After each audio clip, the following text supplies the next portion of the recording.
ശ്രേയയുടെ കാര്യം. ശ്രേയയുടെ കാര്യം എന്ത് സംസാരിക്കാനാ?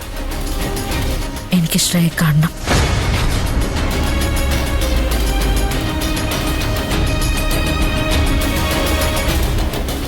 അക്കുചേട്ടന് ശ്രേയ വിളിച്ചോണ്ടിരാൻ പറ്റുമോ? എന്തിനാ?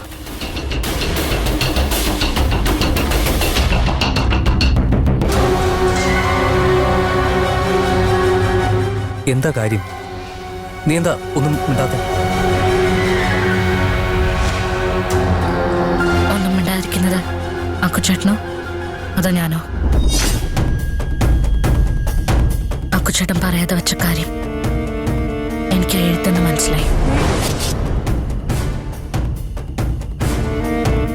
ഷർട്ടൊക്കെ ഞാൻ കഴുകാനെടുത്തപ്പോ പോക്കറ്റിൽ നിന്ന് കിട്ടിയതാ. വായിക്കണമെന്ന് വിചാരിച്ചതല്ല. പക്ഷെ എടുത്ത് നോക്കിയപ്പോ ശ്രേയ സോറി എന്ന് എഴുതിയിരിക്കുന്നു. അതുകൊണ്ട് വായിച്ചതാ. അക്കുചേട്ടൻ എന്തിനാ ശ്രേയയോട് സോറി പറയുന്നത്?